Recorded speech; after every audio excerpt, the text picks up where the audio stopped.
What's happening, gang? We're going to get into this 700 and see what we can do about getting it running, doing what it's supposed to do. And I've already rebuilt the carburetor for it, which is sitting right here.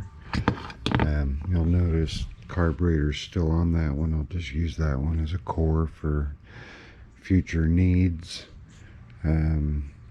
It just needs a little bit of loving here and there. As soon as we're sure that the battery's charged, we'll crank it over, check for spark, check our compression. You know, just do the basics on something that's been sitting for a long time. You want to make sure that everything is lubricated really well within the engine. So we'll pop the spark plug out after we do the quick compression test.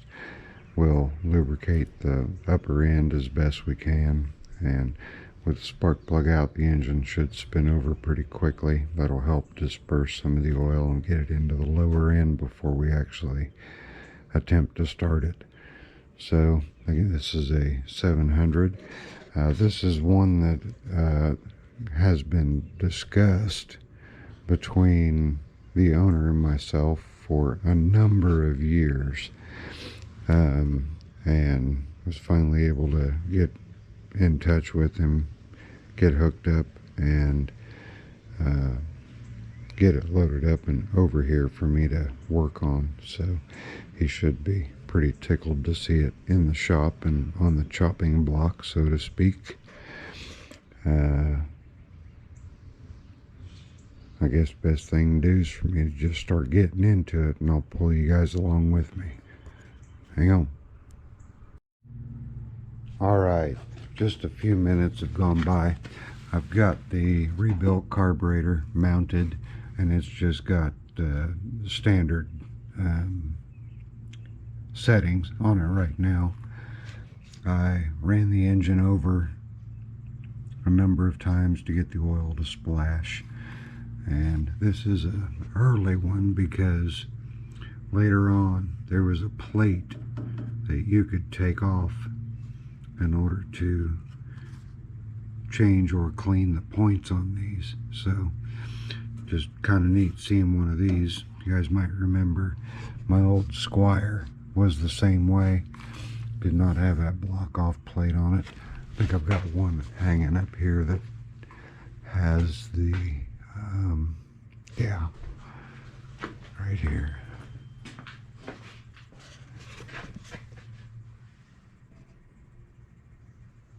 You see that spot?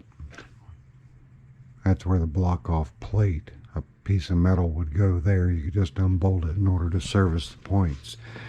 The early 700 with the short steering column does not have it. After I get it running, we're also going to see what we can do about getting this muffler off and doing them up with something a little nicer than what's going on there. Something else I did, the throttle cable was not attached. It was there and it was free. It just needed a little bit of work, so I popped that off, put a Z-bend in it, and got that mounted. So we've got throttle action there. Right now I'm getting ready to take the battery out because our push button Delcarimi starter switch is not making contact. So when that happens, they're pretty much just done. So I'm going to take this one off, replace it with another one that is good, so that we can push the button and have the engine crank over. Because right now the engine will not crank over. I'm going to put new fuel line on. The belt is okay. We do have the rubber isolators here, so I'm going to send a couple of the fiberglass discs with him, or with the tractor, so that if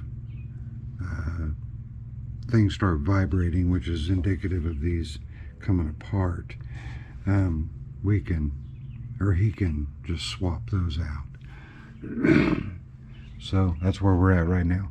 Let me get the battery out, get this starter switch out, get a good one in there so we can push the button and have it crank over. Because right now it just does nothing. And then we will do our compression check. Alright, we got the new starter switch in. Battery's back in. Let's see what we have for compression. You ready? Say it with me. 3, 2, 1. Contact.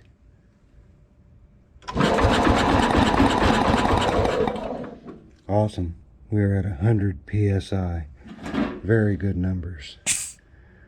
Alright, now we're going to get the spark tester on there and see how, make sure we have spark. Alright, spark test time. 3, 2, 1, contact. We have got spark. Awesome. So we've got good compression, we've got spark, we have a rebuilt carburetor. So let me get the fuel line on. Put a little bit of petrol in the very clean gas tank. See if we can get this thing to crack on over. It's that time. Everybody together now. It's going to take it a little while to pull some fuel into the carburetor. Well, I can expedite that. Hang on.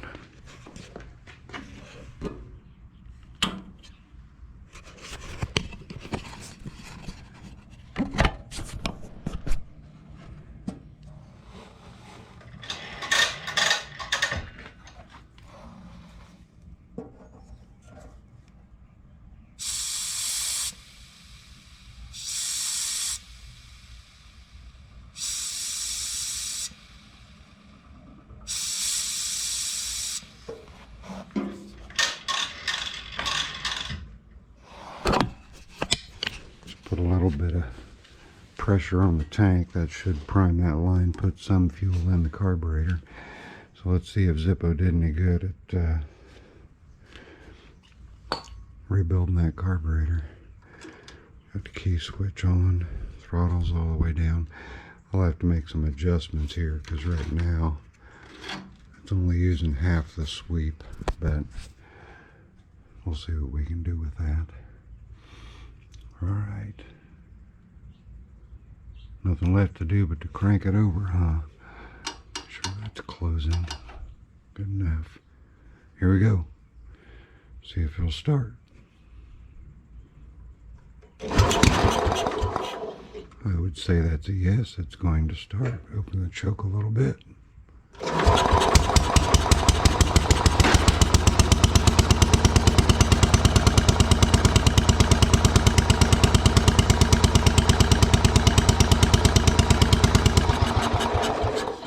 I turned it off. I didn't want the hood to end up touching. Okay, that's good. I'm going to go through and tune the carburetor. You guys saw the smoke come out. That smoke was stable cylinder fogging. So I'm going to tune the carburetor up a bit, and then we'll take it out and run it for a little ride. And then I'll just go through and lubricate everything that needs lubricated and make sure that it's charging and that it's doing everything else that it's supposed to do. This was a pretty easy one. I'm impressed with it. Alright, I'll see you guys in just a minute. Well, I got lucky and managed to get this loose even without a lock collar on it. So this is coming off. This stack is going on. Good old Stanley muffler there. I think that's a AC1. Not real sure. But anyway, that's what the doctor ordered. So I'm going to get that off. And I'll space it out far enough, and I have to make a bracket for it. You've always wanted to brace those muffler stacks. Last thing you want to do is break out your exhaust port there. So I ran it up and down the driveway. It runs good, just needs lubricated in different areas because I had to put my foot behind the clutch pedal to pull it back where it was supposed to go. So, but all seems well. I've not checked the charging system yet. We'll tackle that after we get the new exhaust on there. And I'll start her back up for you so you guys can hear it with the farm tractor type muffler on it. Sit tight. Something else that I always do is run a tap through the exhaust threads. Squeaky, squeaky. Just to clean them up so I've got a little bit better engagement. And then before I put the new exhaust on, I will start the engine to blow all the crap out of it. And I don't run it all the way in because it's a pipe tap. Yeah, ask me how expensive these pipe taps are. Fortunately, I've never had to buy one at retail price. I have 2 of them, plus 1.25 inches for larger engines like Wisconsin's.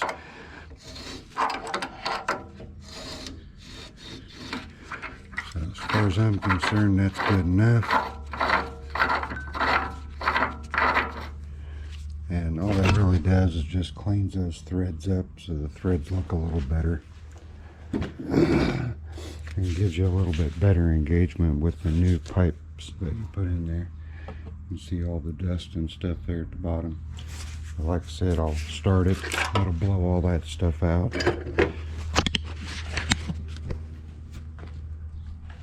Don't be noisy. Watch your ears. You see all the stuff blow out.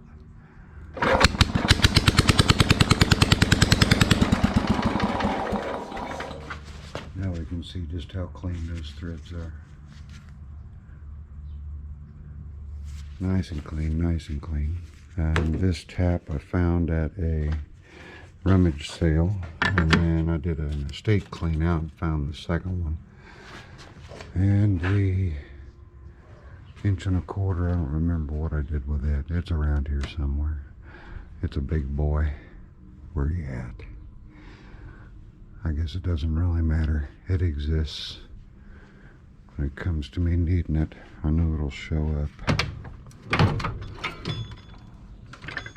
Anyway, if I don't quit now, I'll just keep looking for it.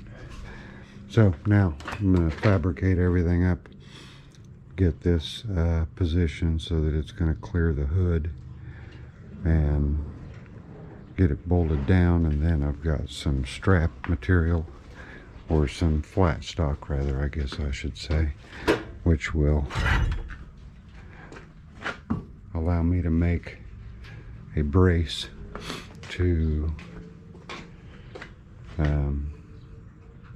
mount the exhaust stack to the engine itself, instead of it just hanging off of the pipe here and risking blowing out this bottom section here. Like if you whack it with something, tree branch or what have you, doesn't really matter, it'll just crack it right here, and oftentimes it'll do more than just crack it. It'll crack it in 2 spots, and then this bottom section here will just fall off. So that's why it's important to make sure that you anchor your stacks down whenever you put them up. So let me get busy on that. I'll crack the camera back on as soon as we get her on there. Pardon the background noise, folks. Okay, I do need to get a new drive belt for this. This one's in pretty bad shape. Easy enough to put on, so I'll just I'll order one, see how quick it gets here, see if it gets here before I'm ready to take this back. But went through, lubricated everything, had the wrong idler pulley for the shut these doors. Hang on.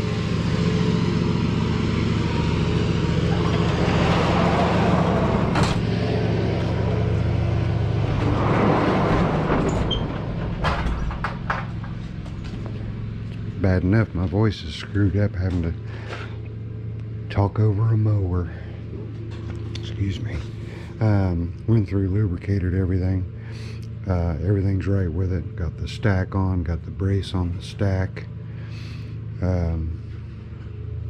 Like I said, it had the wrong idler pulley for the drive, and it also had a 1/2 inch belt on it instead of a 5/8. So I got the correct pulley on there now and the correct belt, but this is an old belt, so like I say, I need to get another one. There's no real reason for me to adjust out the throttle. It works just as it's supposed to. So got all the fluids checked, oil changed in the engine. Last thing I do need to do is just grease the 2 front spindles and the axle tube over here, right there. But it's doing everything it's supposed to do, and sounds really good with that stack on there. We'll go ahead and start her up.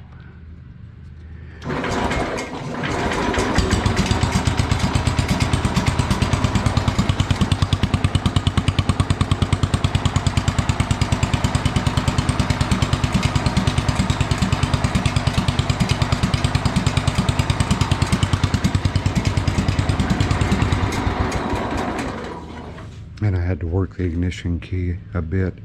It wasn't grounding, wasn't shutting things off, but overall it's in pretty good shape. Something else that was missing was the nut that holds this pulley in place.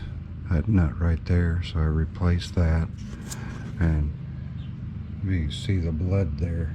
Smashed the living heck out of my finger and split. Just ouch. But anyway, such is life when you're doing stuff like this, right? You're gonna run into that. Bevel gearbox is in very, very good shape. The whole thing is just rocking and raring and ready to go. Like I say, I'm gonna send him along with a couple of discs for the drive shaft in case those ever have to be changed. When these things are kept out of the elements, those discs hold out a lot longer. You got to figure this is a 1959 or 1960. So it's definitely got some age on it, and the vulcanized rubber isolators are doing okay. And this one actually has the parking brake on it. I don't know if you guys have ever seen what the parking brake looks like, but all it is, see this bolt right here? When you step on the brake, you have to reach around and you just point that straight down to the frame. See it right there. Point it to the frame. See if I can get it to lock. Yeah. Just set it down, and there's your parking brake. Not easy to do if you're sitting on the tractor, but just thought it was pretty cool that it was there, because it was an option. They did not all have them, but anyway, there we go. We've got the old 700 just about ready to go back home. Like I say, the only other thing that I want to do is make sure that I've got a new belt for it, and to grab a couple of discs, and then it can go bye-bye back to its home. Appreciate you guys hanging out with me. Guess that about rounds it out. I'm going to keep an eye on these tires. I did work on sealing the beads a little more. They've got some tire sealant inside them. If they do air down, I'll pop them off the rim and put some monkey goop on the bead and seal them proper. But that's it. That's your friendly neighborhood Zippo. I promise you guys, I'll see you when I see you. Later. I'm out of here.